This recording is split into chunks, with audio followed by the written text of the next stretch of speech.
Good morning, everyone, and welcome to Apocalypse Movies. This is our Padawan podcast anthology, our Padawan podcast spinoff that we're going to focus on news bit stories. And we got a big one today in the galaxy far, far away. Breaking news just happened about an hour ago. It has been officially announced that J.J. Abrams, the director of Star Wars The Force Awakens, as well as a number of other projects like Star Trek Into Darkness, and a whole bunch of TV shows and other films, will be returning to direct Star Wars Episode 9. Yep, that is right. The report comes from StarWars.com. It was revealed that Abrams will be returning to write and direct the film after the recent departure of Colin Trevorrow. Now, before I get to the Abrams stuff, let's talk a little bit about the Trevorrow situation. The news broke last week that Trevorrow and Lucasfilm would be splitting ways because of creative vision differences. We've heard that term before, but this time it was kind of, the terminology was a little bit different than normal. But just a few days after that, reported by a whole bunch of big sites like The Hollywood Reporter, Deadline, Variety, etc., it was revealed, possibly maybe a report/rumor, that Trevorrow was actually fired because of basically butting heads with President Kathleen Kennedy over the direction of the film, and many things could have been brewing because of this. The sites reported that it's been brewing for months. It could have been a situation of the Book of Henry and the unfortunate disappointment, both critically and box office wise, that film received. The Book of Henry is Trevorrow's most recent film. He was obviously hired after the incredible success of Jurassic World, but because of the Book of Henry, that may in fact had a part in this. But an interesting aspect of this, this came from Mark Ellis on Collider, who I follow, to the T almost every day. He said that don't be surprised if a big fact from this came because of the passing of Carrie Fisher. And the reason being is because they had a story intact with Fisher when she was with us. And, with her passing, the story flips. And that changes the whole dynamic of everything. And so it adds an interesting thing. Maybe that was the reason because of it. They couldn't figure out a direct story. Kennedy's like, okay, we need to take the direction this way. Trevorrow's like, no, we need to do this. Obviously, the president of the studio wins that outright. So it's pretty unfortunate. There was a whole bunch of comments about Trevorrow made, but from what I've seen, Trevorrow is one of the nicest guys we'll meet. I've listened to many interviews and seen him on video a ton of times. He doesn't seem like the type of guy who is like, all me, I need to do my stuff, blah, blah, blah. Seems like he would work very well with the studio. But honestly, we'll never know the truth behind it.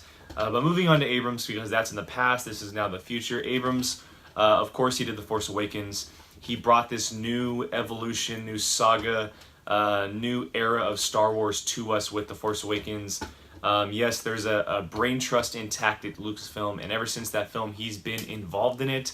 He's going to be executive producing The Last Jedi. We don't know how much he's going to be involved. Obviously, Rian Johnson directed and wrote that.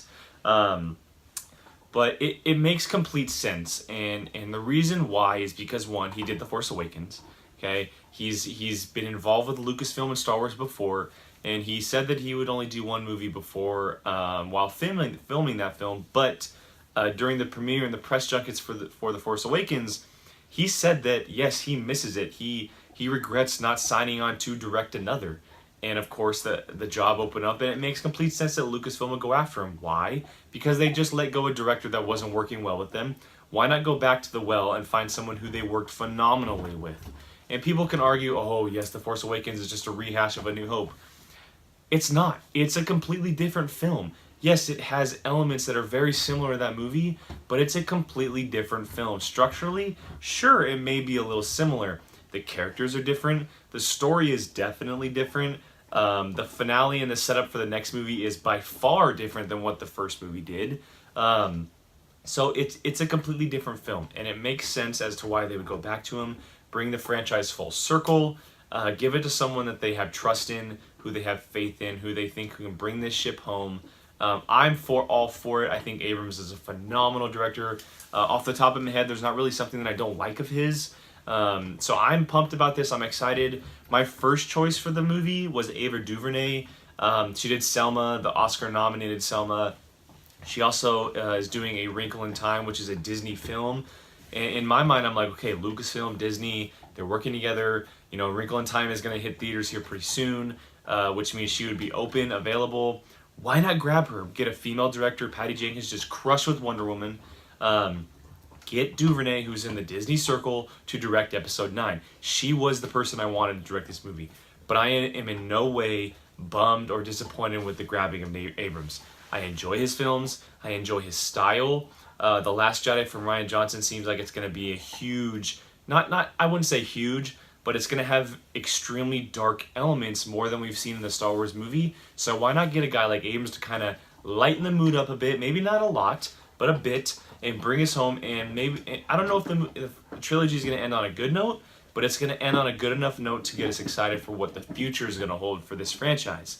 So I'm all for this. As far as Rian Johnson, it's been reported over the last couple of days that he was the front runner, that he's been considering it. But Deadline reported either yesterday or the day before that he wasn't going to do that. He basically took himself out of the running, and it seems like Abrams was the next guy in line, and it just makes sense. I keep saying that, but it just makes complete sense. And would I have liked to see Lucasfilm take a chance on someone? Sure. Ava DuVernay, Jon Favreau. He's doing Guardians of the Galaxy 3, but James Gunn. There's all kinds of directors out there that could take this movie home, but to finish a trilogy as big as Episode 9 will be, following The Last Jedi, what we expect is going to be a phenomenal movie for Rian Johnson. You need a guy like J.J. Abrams who has worked well with everyone. I hope J.J. Abrams, has a little insight gets a little insight from everyone. The exciting point of this is, unfortunately, Lawrence Kasdan's not going to be writing the film with him like he did The Force Awakens, but Chris Terrio is. Yes, Chris Terrio has writings on Batman v Superman and Justice League and all these movies that, that are very controversial. But before that, he's Ben Affleck's guy. Argo, The Town, a bunch of Oscar films. So that's exciting as well. J.J. Abrams, Chris Terrio, Episode 9, Lucasfilm. All for it, pumped, excited. Let me know what you think in the comments. Are you excited that Abrams was the top choice, that he was the choice? Would you have liked to seen someone different, maybe a little change up, a risky move per se? And just head down in the comments, let me know. Let's have a huge conversation. Sound off, don't hold back. I want to talk about more about this stuff. It's up on the site now, but I just want to talk about it more. It's some very, very exciting news in this galaxy far, far away, of course. I am Jake Blaine. You can find me on Twitter and Instagram at Qui-Gon-Jake. That's right, at Qui-Gon-Jake. Apocalypsemovies.com every day. This YouTube channel as well. Give us a like, share, subscribe. We really, really appreciate it. And until next time, may the Force be with you.